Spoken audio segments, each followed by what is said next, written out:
This week on Africa Weekly, we travel to Rwanda to hear the stories of people torn apart by the 1994 genocide and their slow and painful journey to reconciliation.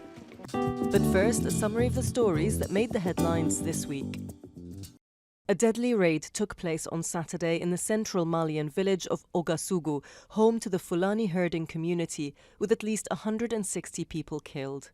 According to a security source, the victims, many of them women and children, were shot or hacked to death with machetes. A militia from the Dogon ethnic group is suspected to have carried out the raid. The Dogon are a hunting and farming community with a long history of tension with the Fulani over access to land. President Ibrahim Boubacar Keita visited Ogasugu on Monday, vowing to step up security. Teams need to be ready and mobilized. We're not in a time of peace. This is a time of war. The attack was the deadliest in Mali since the 2013 French-led military intervention that drove back jihadist groups who had taken control of the north of the country. Thousands of people in Mozambique are living in precarious conditions after their lives were turned upside down by Cyclone Idai 2 weeks ago. Disease is now threatening to aggravate the already dire conditions facing millions of survivors. Workers with the World Food Programme are racing to get emergency supplies to families that desperately need it. Cyclone Idai smashed into Mozambique's coast, unleashing hurricane-force wind and rain that flooded swathes of the poor country before battering eastern Zimbabwe, killing more than 700 people across the two nations. In Zimbabwe, survivors are struggling to come to terms with the shock. When we saw the bus toppling, we didn't understand what was going on. We just stood there watching. It was like a nightmare. We couldn't believe that the bus was actually falling. Comoros President Azali Assoumani was re-elected on Tuesday by a landslide, winning 61% of the vote and leaving his 12 poll rivals trailing. Azali, a retired colonel who previously led a coup, ruled the country between 1999 and 2006 and was re-elected in 2016. The opposition have rejected the results and called the election a coup. Protests erupted on Monday after the previous week's election caused escalating tensions. On Thursday, 2 alleged assailants and a policeman were killed and 2 people injured in further violence after a defeated presidential candidate bidding to unseat the president was arrested. Both observers and community groups have questioned the credibility of the vote. Several witnesses claim that polling stations were ransacked, ballot boxes stuffed by police, and observers prevented from overseeing the integrity of the vote. The Interior Minister, however, insisted the election was the most transparent he had ever seen in the country. Following weeks of mass protests, Algeria's army chief on Tuesday called for President Abdelaziz Bouteflika to be declared unfit to govern, demanding the ailing leader step down after 2 decades in power. A solution must be adopted that will guarantee an exit from this crisis and which will respond to the legitimate demands of the Algerian people. A solution that will guarantee the respect of the Constitution's provisions and the continuity of the nation's sovereignty. The move would potentially clear the way for elections to be organized in the coming months unless the president recovers. Demonstrations continued, however, with many Algerians still skeptical. It's up to us to elect our president, not them to put someone from their inner circle. And we ask Gaid Salah to be with the people. It is not up to him to decide for us. It's up to us to do it, because it is our generation who will build the country, not theirs. And I ask them to leave, all of them, because we've had enough. We've had enough, we've had enough, that's it. A maths and physics teacher from a secondary school in a remote Kenyan village won the $1 million Global Teacher Prize for 2019. 36-year-old Peter Tabichi is said to give away 80% of his monthly income to the poor. He teaches at the Keriko Mixed Day Secondary School in a remote part of Kenya's Rift Valley, where drought and famine are frequent. The school, with a student-teacher ratio of 58:1, has only 1 desktop computer for the pupils and poor internet.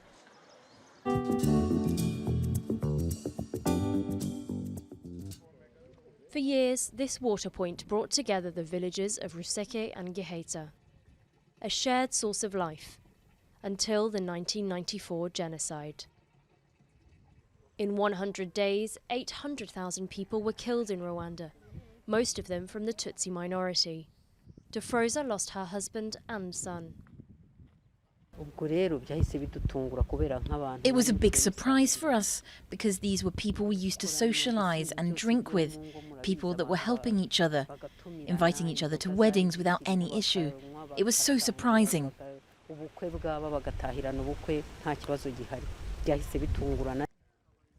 After the genocide, people from the two villages took turns to fetch water to avoid crossing paths. It wasn't until 2005 that the first rapprochement between the two communities began.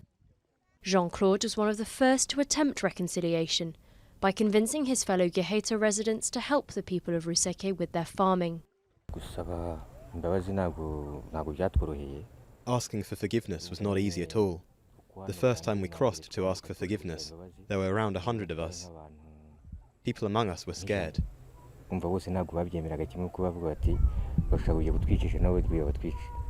Years later, Jean and Defroza live in peace, but for some, painful memories persist. Josepha is the only survivor of her family. Nobody has come to ask her for forgiveness. Today she accepts the process of reconciliation, but only out of fear of being sidelined. For someone to admit to the crimes he committed only to the authorities, without returning to ask for forgiveness from his victims, do you think that is enough? It's far from enough. 25 years after the genocide, the pain lingers, but the younger generations hope to move forward. Children from the two villages were the first to gather together at the water point. Inhabitants of Giheta continue to help farm the lands of their Ruseke neighbours. And the spring has once more become a source of shared life.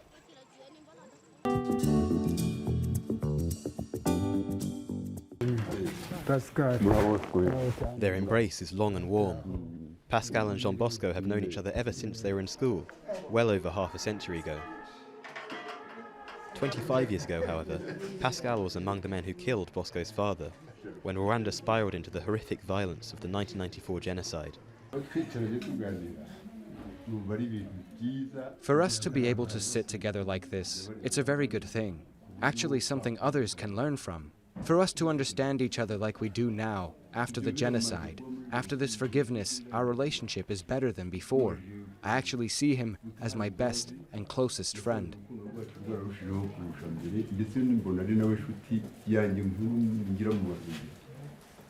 Both are elderly farmers who work the lush and green fields of cassava, sorghum and sweet potatoes outside the small town of Mutete, 40 kilometers north of the capital, Kigali. But the journey to being able to forgive one of the men who killed his father was difficult for Bosco. It wasn't easy because after the war ended, I felt like I couldn't talk to anyone, share anything, drink together and so on because of what had happened. But slowly as we continued to talk to others, in prayers together we managed to forgive each other.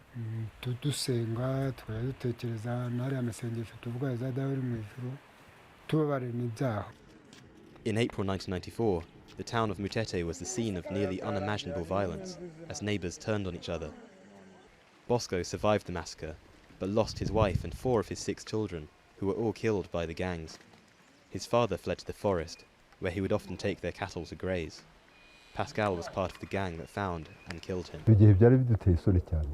It was shameful, I won't lie. Very shameful to face someone I wronged, that I used to share everything with. You see, Bosco was my classmate. The fact that I was among those who killed his father, that's huge.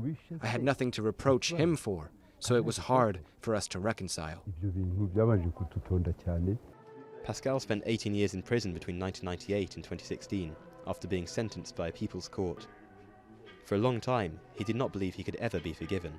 Confessing in public helped to reset their relationship. After the genocide, Jean Bosco took a long time to rebuild his life, but he eventually remarried and has since had 5 more children.